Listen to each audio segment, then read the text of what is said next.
Hello વિદ્યાર્થી મિત્રો, હું તમારું માનવ ક્લાસીસમાં ફરી હાર્દિક સ્વાગત કરું છું. તો આજે આપણે ધોરણ 6 નો કુતૂહલ વિજ્ઞાનનો પાઠ લાવી રહ્યા છીએ. તો બીજા પાઠથી જોશું, કેમ કે પહેલા પાઠમાં કોઈ સ્વાધ્યાય નથી, એના માટે. તો નવા અભ્યાસક્રમ પ્રમાણે છે તો આપણી ચેનલને લાઈક અને સબસ્ક્રાઇબ કરી દો અને તમારા ફ્રેન્ડને પણ શેર કરો, જેથી એ પણ નવા અભ્યાસક્રમ પ્રમાણેના વિડીયો જોઈ શકે. તો ફટાફટ આપણે પાઠનું નામ પહેલા જોઈએ. પાઠ 2 નું સજીવ સૃષ્ટિમાં વિવિધતા.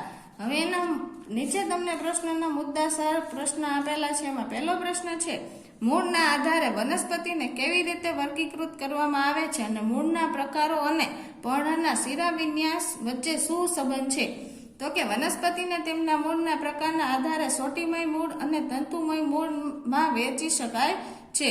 સોટીમય મૂળમાં એક મુખ્ય મૂળ હોય છે અને તેમાંથી આજુબાજુમાં નીકળતા નાના પાર્શ્વમાં મૂળ હોય છે, જેમ કે સરસવનો છોડ. જ્યારે તંતુમય મૂળમાં પ્રકાંડ પાયામાંથી નીકળતા સમાન કદના પાતળા મૂળનો જથ્થો હોય છે, જેમ કે સામાન્ય ઘાસ, ઘઉંની વનસ્પતિ. જે વનસ્પતિઓના પર્ણોમાં જાળીદાર શિરાવિન્યાસ હોય છે તેમના મૂળ સોટીમય મૂળ હોય છે, અને જે વનસ્પતિઓમાં પર્ણોમાં સમાંતર શિરાવિન્યાસ હોય તેમના મૂળ તંતુમય હોય છે. ઉદાહરણ તરીકે ચણામાં સોટીમય મૂળ અને જાળીદાર શિરાવિન્યાસ હોય છે, જ્યારે મકાઈમાં તંતુમય મૂળ અને સમાંતર શિરાવિન્યાસ હોય છે. બાજુમાં તમને એમાં આકૃતિ દ્વારા સમજાવેલું છે કે એને જાળીદાર શિરાવિન્યાસ કહેવાય. જો અને સમાંતર શિરાવિન્યાસ કેને કહેવાય? આ છે એ સમાંતર શિરાવિન્યાસના જાળીદાર, આ સોટીમય કહેવાય, અને આ તંતુ એટલે તંતુમયમાં સમાંતર હોય છે અને સોટીમય મૂળમાં જાળીદાર હોય છે. હવે બીજો પ્રશ્ન જોઈએ. રણ પ્રદેશમાં વનસ્પતિઓના પ્રકાર જાડા અને માસલ શા માટે હોય છે તે સમજાવો. તો કે રણ પ્રદેશમાં ખૂબ જ ઓછું પાણી ઉપલબ્ધ હોય છે. ગરમ રણ સામાન્ય રીતે દિવસ દરમિયાન ખૂબ જ ગરમ અને રાત્રે ખૂબ જ ઠંડુ હોય છે. તેથી આપણને આ વિસ્તારોમાં ફક્ત એવી વનસ્પતિ અને પ્રાણીઓ જોવા મળે છે જે વનસ્પતિ દરમિયાન ગરમી અને રાત્રિની ઠંડી બંને પરિસ્થિતિઓને સહન કરી શકે અને જીવંત રહી શકે છે. રણમાં જોવા મળતી વનસ્પતિના માસલ પ્રકાર પાણીનો સંગ્રહ કરી શકે છે અને તેમને આ ગરમ જગ્યાઓ પર ટકી રહેવામાં મદદ કરે છે. પ્રકાશ સંશ્લેષણની ક્રિયા દ્વારા ખોરાક તૈયાર કરવાનું અને વિષમ પરિસ્થિતિ માટે સંગ્રહ કરવાનું કાર્ય રણ પ્રદેશની વનસ્પતિઓના પ્રકાર દ્વારા જ થતું હોવાથી તે જાડું અને માસલ હોય છે. ઉદાહરણ તરીકે ગરમ રણમાં જોવા મળતા છોડમાં પ્રકાંડ જાડા અને માસલ હોય છે.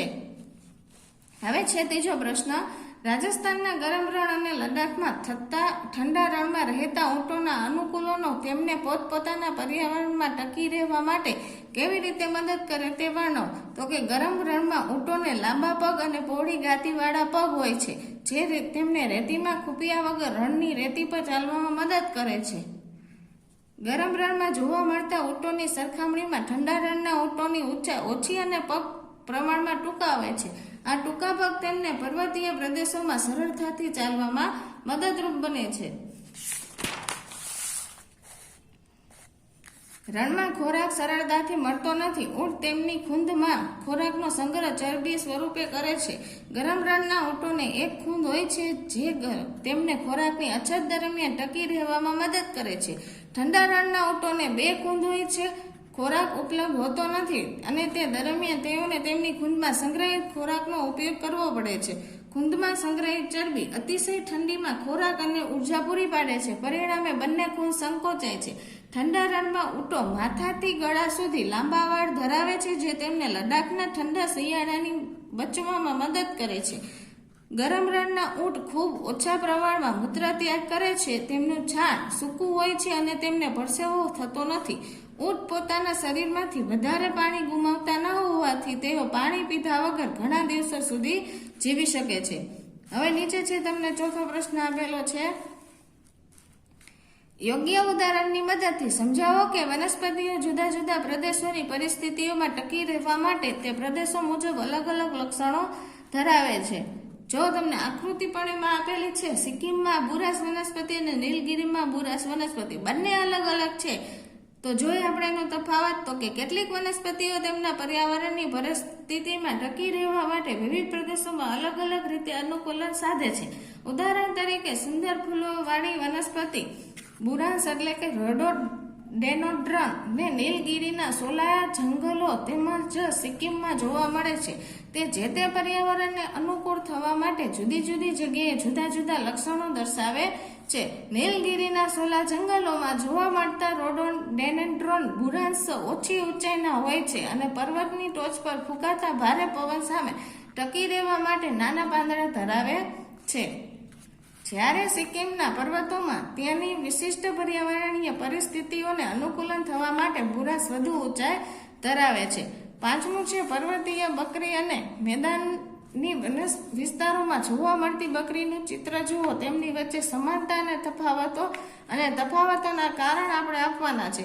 તો પહેલું છે પર્વતીય બકરી અને મેદાનની બકરીઓ. તો કે આ બંને બકરી એક જ કુળ સાથે સંકળાયેલ છે. બંને વનસ્પતિ ખાય છે અને તૃણાહારી છે. બંને ખરી અને શિંગડા હોય છે.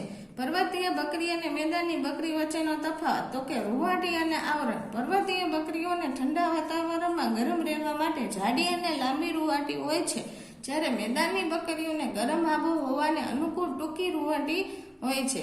શારીરિક બાંધો તો કે પર્વતીય બકરીઓ મજબૂત અને સ્નાયુબંધ હોય છે, જે તેમને ખડખડ જગ્યાઓ પર ચઢવામાં મદદ કરે છે, જ્યારે મેદાનની બકરીઓનું શરીર સપાટ ખુલ્લા વિસ્તારોમાં માટે પાતળું અને ઘાટીલું હોય છે.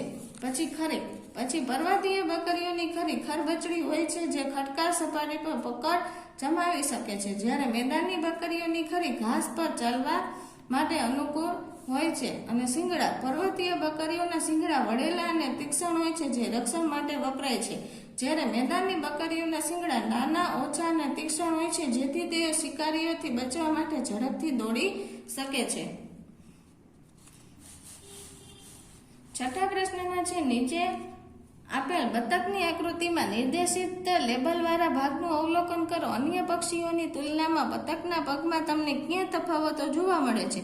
આ ભાગનો ઉપયોગ કરીને બતક કઈ પ્રવૃત્તિ કરી શકે છે? જો પહેલી આકૃતિમાં તમને કંઈક એરામાં બતાવેલો છે ત્વચાથી જોડાયેલા પહોળા પંજાવાળા પગ, અને આમાં છે 3 નહોરવાળા પગ. આ બતકના કબૂતરનું છે ચિત્ર. બંનેમાં અલગ અલગનું છે. તો બતકને ઝાડપાત એટલે કે પહોળા પંજાવાળા પગ હોય છે, જેમાં આંગળીઓ ચામડી વડે પરસ્પર જોડાયેલી હોય છે, જે હલેસા જેવી રચના બનાવે છે અને પાણીમાં તરવાનું અનુકૂલન કરી આપે છે. આ અનુકૂલન અન્ય ઘણા પક્ષીઓના પગ કરતાં તદ્દન અલગ છે. તેમના પગ સામાન્ય રીતે નહોરવાળા અથવા 3 આંગળીઓવાળા હોય છે, જે ડાળી પકડવા અથવા જમીન પર ચાલવા માટે અનુકૂળ હોય છે. બતક તેના ઝાડપાતનો ઉપયોગ કરીને નીચે મુજબની પ્રવૃત્તિ કરી શકે છે. બતકના પહોળા પંજાવાળા પગ તરવા માટે શ્રેષ્ઠ છે. બતક તેમના ઝાડપાતનો ઉપયોગ હલેસાની જેમ પાણીને પાછળ ધકેલવા માટે કરે છે, જેથી તેઓ જળચર નિવાસસ્થાનમાં સરળતાથી તરી શકે અને હલનચલન તેમજ ગતિ કરી શકે છે. પછી છે 7મો પ્રશ્ન. જેમ જેમ વસ્તી વધે છે તેમ લોકો આરામદાયક જીવન ઈચ્છે છે, તેમ વિવિધ જરૂરિયાતોને પહોંચી વળવા માટે જંગલો કાપવામાં આવી રહ્યા છે. આ આપણા આસપાસના વિસ્તારને કેવી રીતે અસર કરી શકે? તમને શું લાગે છે આપણા પકડનારનો સામનો કેવી રીતે કરીએ છીએ? નમૂના રૂપ તમને આપેલું છે આસપાસના પર્યાવરણ પર અસરો. જૈવ વિવિધતાનું નુકસાન અને અનેક પ્રજાતિઓના નિવાસસ્થાનની છીનવાઈ જાય છે. જમીનનું ધોવાણ વધવું અને જમીનની ફળદ્રુપતા ઘટવી. ભૂગર્ભીય જળના પ્રમાણમાં ઘટાડો અને કાર્બન શોષક ઘટાડવાને કારણે આબોહવા પરિવર્તન. સ્વચ્છ હવા અને પાણી જેવા સંસાધનોની ઉપલબ્ધતામાં ઘટાડો. પછી પડકારનો સામનો કરવાના ઉપાયો છે. પછી પુનઃવનીકરણ અને વનીકરણના પ્રોજેક્ટના અમલમાં મૂકવા. સંસાધનોના ટકાઉ વિકાસ અને ઉપયોગને પ્રોત્સાહન આપવું. સમુદાયોને જંગલોના સંરક્ષણ મહત્વ વિશે શિક્ષિત કરવા. ગેરકાયદેસર વૃક્ષ છેદન અને જંગલોના નાશને રોકવા માટે કડક કાયદા અને નિયમોનું પાલન કરાવવું. પછી રિસાયકલિંગ, રિસ્યુ એન્ડ રિસ્ટોર ને અનુસરવું. હવે નીચે છે ટૂંકમાં ઉત્તર 2 માર્કમાં પૂછાય તે. વનસ્પતિને પ્રકાંડ, પર્ણ અને પુષ્પના આધારે ઓછામાં ઓછા 3 લક્ષણો આપણે જણાવવાના છે. તો કે ઊંચા નીચા, સખત, નરમ, જાડા પાતળા પ્રકાંડ. પર્ણોમાં વિવિધ આકાર, પ્રકાંડ અને પ્રકાંડ કે ડાળીઓ પર તેમની ગોઠવણી. પછી રંગ, આકાર, પાંદડીઓની સંખ્યા અને સુગંધમાં વિવિધતા ધરાવતા પુષ્પો. બીજો પ્રશ્ન છે, કોઈ પ્રદેશની જૈવ વિવિધતામાં વનસ્પતિ અને પ્રાણી એકબીજા પર કેવી રીતે આધાર રાખે છે? તો કે જૈવ વિવિધતામાં દરેક સભ્યની ભૂમિકા અલગ હોય. જેમ કે વૃક્ષો કેટલાક પક્ષીઓ અને પ્રાણી ખોરાક આશ્ચર્ય પૂરા પાડે છે, જ્યારે પ્રાણીઓ અને પક્ષીઓ ફળો ખાધા પછી બીજ ફેલાવવામાં મદદ કરે છે. ઓક્સિજન અને કાર્બન ડાયોક્સાઇડ વાયુની આપલે અને પ્રમાણ જાળવવા માટે પરસ્પર આધારિત છે. આ બાબત દર્શાવે છે કે વનસ્પતિ અને પ્રાણીઓ એકબીજા પર આધારિત છે. પછી ત્રીજો પ્રશ્ન છે, વનસ્પતિ અને પ્રાણીઓના જૂથ બનાવવા શા માટે જરૂરી છે? તો કે પ્રાણીઓની સમાનતા અને તફાવતોના આધારે સમજવા અને તેમને અભ્યાસ કરવાનું સરળ બને તે માટે તેમના જૂથ બનાવવા જરૂરી છે. તે વનસ્પતિ અને પ્રાણીઓના વિવિધ લક્ષણોને વ્યવસ્થિત ગોઠવવાનું અને વિશ્લેષણ કરવાનું સરળ બનાવે છે. સજીવ જગતમાં જોવા મળતી વિવિધતાને સમજાવવા માટે પણ જૂથમાં વહેંચણી મહત્વની છે. જૂથબંધ કરવાથી વર્ગીકરણ કરવામાં મદદરૂપ થાય છે. ચોથું છે, વનસ્પતિઓ કયા કયા લક્ષણોમાં વિવિધતા દર્શાવે છે? તો કે મૂળ, પ્રકાંડ, પર્ણ, પુષ્પ અને અન્ય બાબતોને લગતા લક્ષણોમાં નિવાસસ્થાનમાં વિવિધતા દર્શાવે છે. જુદી જુદી વનસ્પતિઓમાં પ્રકાંડ, જાડાઈ, ઊંચાઈ અને સખ્તાઈમાં અલગ પડે છે, જ્યારે પર્ણોમાં આકાર, રંગ, કદ, શિરા વિન્યાસ અને ગોઠવણીમાં ભિન્નતા ધરાવે છે. હવે નીચે તમને બે પ્રકારના બીજ આપેલા છે. તો આ બીજ જે વનસ્પતિના છે, જે શિરા વિન્યાસ વચ્ચે તેમનો શું તફાવત જોવા મળે છે? આ ઘઉંના છે અને આ રાજમાના. ઘઉં છે, ઘઉં છોડમાં તંતુમય મૂળ અને પર્ણોમાં સમાનતા શિરા વિન્યાસ હોય છે. રાજમાના છોડમાં સોટીમય મૂળ અને પર્ણોમાં જાડાકાર શિરા વિન્યાસ હોય છે. આપણે આગળ જ જોયું તો મોટા પ્રશ્નમાં સોટીમય મૂળમાં શું આવે? જાડાકાર શિરા વિન્યાસ અને તંતુમય મૂળમાં સમાનતા શિરા વિન્યાસ. ચાલો, છઠ્ઠો પ્રશ્ન છે, પર્ણમાં શિરા વિન્યાસ, મૂળના પ્રકારો અને વનસ્પતિમાં બીજપત્રોની સંખ્યા વચ્ચે શું સંબંધ છે? તો કે જે વનસ્પતિઓમાં જાડાકાર શિરા વિન્યાસ હોય છે તેમાં સામાન્ય રીતે સોટી મૂળ અને બે બીજપત્રો હોય છે, એટલે કે દ્વિબીજપત્ર એને કહી શકાય. બીજી બાજુ જે વનસ્પતિઓમાં સમાનતા શિરા વિન્યાસ હોય છે, જે સામાન્ય રીતે તંતુમય મૂળ છે, એ એક બીજપત્ર કહેવાય. તમને આકૃતિ દ્વારા સમજાવેલું છે. અહીંયા જો તમે અહીંયા જાળીદાર શિરા વિન્યાસ એટલે દ્વિબીજપત્ર બીજ અહીં જુઓ તમે અહીંયા આપેલા જ છે. પછી તે ચણાનો છોડ અને તેના બીજ છે. પછી સમાંતર શિરા વિન્યાસ એટલે એક દડી કે આવી રીતના આવે. પછી મકાઈના છોડનું છે. આ ઉદાહરણ તરીકે ચણાનો છોડ દ્વિબીજપત્ર ધરાવે છે, જેમાં જાળીદાર શિરા વિન્યાસ અને સોટીમય મૂળતંત્ર હોય છે, જ્યારે મકાઈનો છોડ એક બીજપત્ર ધરાવે છે, જેમાં સમાંતર શિરા વિન્યાસ અને તંતુમય મૂળતંત્ર હોય છે. સાતમો પ્રશ્ન છે, અત્યંત ઠંડા પર્વતીય પ્રદેશોમાં વારંવાર થતી હિમવર્ષા એટલે કે બરફ વર્ષા સામે કેવી રીતે અનુકૂલન સાધે છે?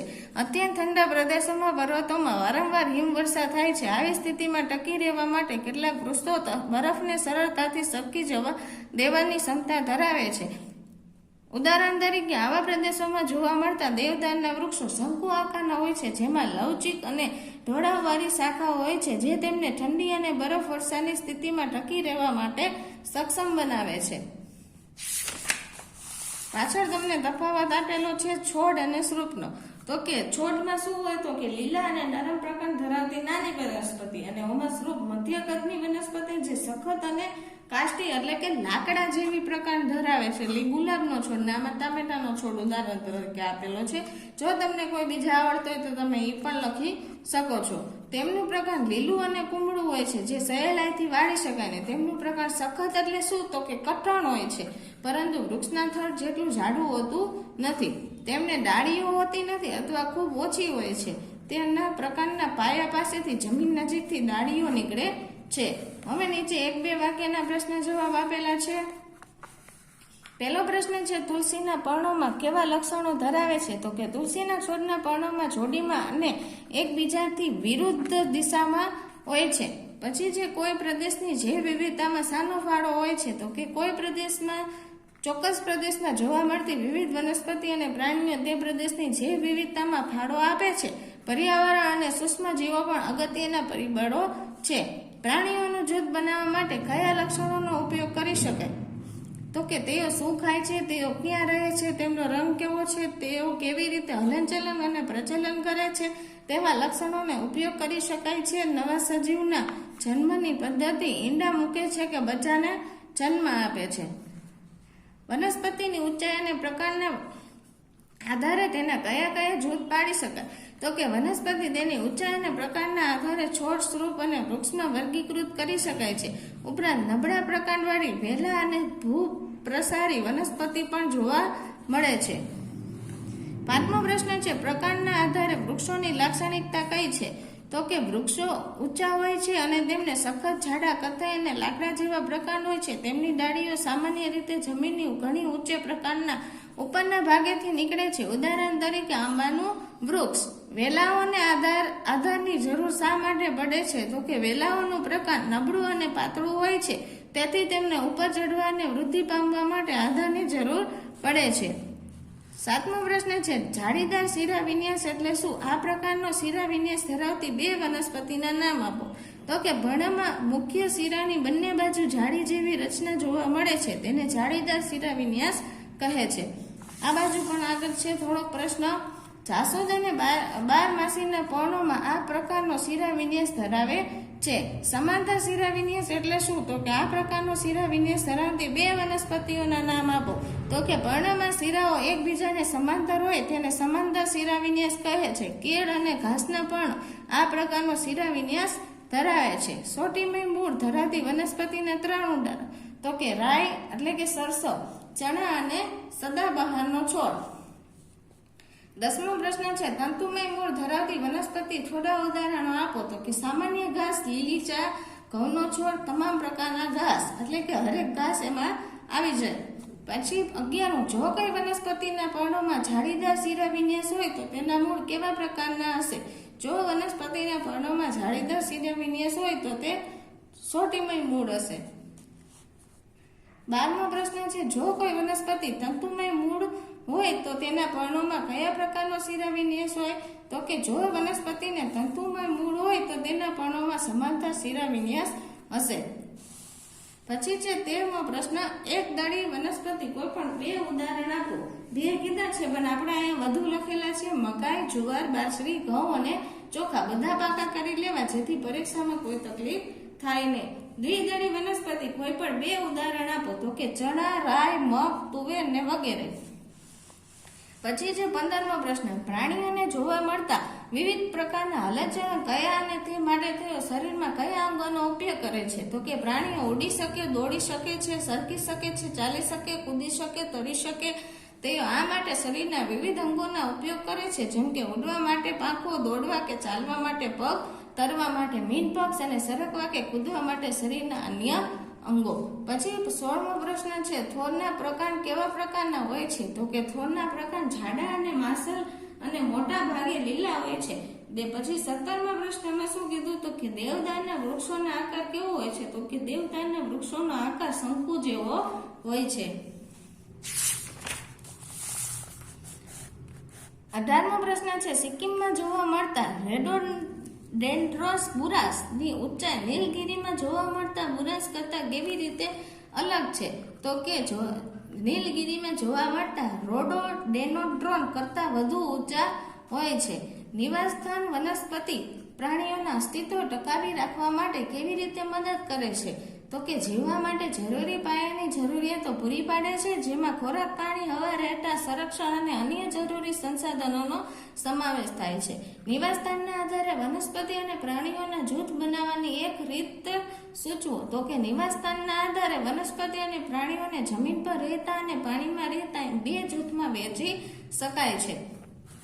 પછી છે 21મો, ભૂનિવાસસ્થાન એટલે શું? તો કે તેના થોડા ઉદાહરણ આપો. જે વનસ્પતિ અને પ્રાણીઓ જમીન પર રહે છે તેમના નિવાસસ્થાનને ભૂનિવાસસ્થાન કહે છે. ઉદાહરણ તરીકે જંગલો, રણ પ્રદેશો, ઘાસના મેદાનો અને પર્વતો. 22મો પ્રશ્ન છે, જલીય નિવાસસ્થાન એટલે શું? તેના થોડા ઉદાહરણ આપો. તો કે જે વનસ્પતિ અને પ્રાણીઓ પાણીમાં રહે છે તેમના નિવાસસ્થાનને જલીય નિવાસસ્થાન કહે છે. જલીય નિવાસસ્થાનના ઉદાહરણ તળાવ, સરોવર, નદી કે મહાસાગર. તેમાં રહેતા સજીવોને જળચર પ્રાણી અને જલીય વનસ્પતિ કહે છે. 23મો પ્રશ્ન છે, જે વિવિધતાઓનો નાશ શાના કારણે થાય છે? તો કે જ્યારે આબોહવા, વાતાવરણ, પર્યાવરણ અને નિવાસસ્થાનમાં પ્રતિકૂળ ફેરફાર થાય છે ત્યારે જૈવ વિવિધતાનો નાશ થાય છે. આ ફેરફારને કારણે સજીવોના ઘર, ખોરાક, હવા, પાણી, સંરક્ષણ અને અન્ય જરૂરી સંસાધનોનો છીનવાઈ જાય છે. તેના પરિણામે જૈવ વિવિધતા ઘટે છે. હવે નીચે અહીંયા તમને વ્યાખ્યા આપેલી છે, લખેલી છે અને પરીક્ષામાં 1 માર્કમાં પૂછાયું છે ફરજિયાત. તો ફટાફટ આ વ્યાખ્યા વાંચી લેવી અને જો તફાવતમાં તમને દ્વિદળી વનસ્પતિ અને એકદળી વનસ્પતિનો તફાવત પૂછે તો પણ તમને આવડી જાય, જેથી ફરજિયાત વ્યાખ્યા ભાગી કરવી પડશે. નીચે તમને આપેલું છે સૂચવ્યા મુજબ કરવાનું છે. કોષ્ટક આપેલું છે ઊંચું છે, કેવો કલર એનો, જમીનની નજીક કે પ્રકાંડમાં ઊંચાઈ, તેનું કોષ્ટક પૂરું કરવાનું છે વૃક્ષનું આપણે. પછી છે નીચે તમને આ પ્રકરણમાં ચર્ચા કર્યા સિવાય અન્ય કોઈ લક્ષણોના આધારે નીચેના પ્રાણીને 2 જૂથમાં વિભાજિત કરો. તો આપણે અહીંયા કર્યા છે પગની સંખ્યાના આધારે પક્ષીઓ આપેલા છે, પછી ઈંડા મૂકનાર અને બચ્ચાને જન્મ આપનારમાં. પછી નીચે તમને આપેલું છે રાજ તેના મિત્ર સંજય સાથે દલીલ કરે છે. જો જાસૂદ એક સ્વરૂપ છે તો સંજય સ્પષ્ટતા માટે કયા પ્રશ્ન પૂછી શકે? તો એ પ્રશ્ન પણ અહીંયા આપેલા છે. નીચે તંતુમયની આકૃતિ પણ મેં દોરીને તમને આપેલી છે, તમે જોઈને દોરી શકો છો.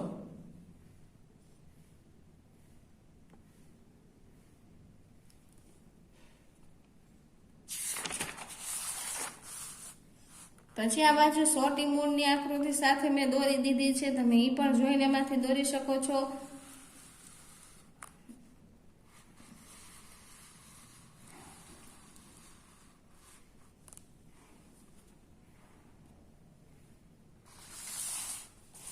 પછી આ બધા કોષ્ટક પૂર્ણ કરવાના છે, મેં બધા પૂરા કરેલા છે. એના લક્ષણો એટલે હલનચલનના પ્રકારની કેવી રીતના ચાલે, કૂદે, શું કરે છે એ આપણે દર્શાવવાનો છે.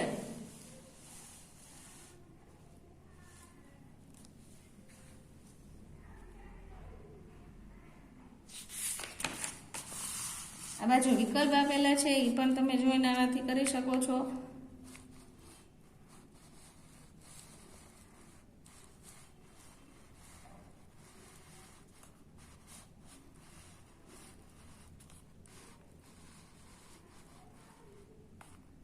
નીચે ખાલી જગ્યા પણ છે.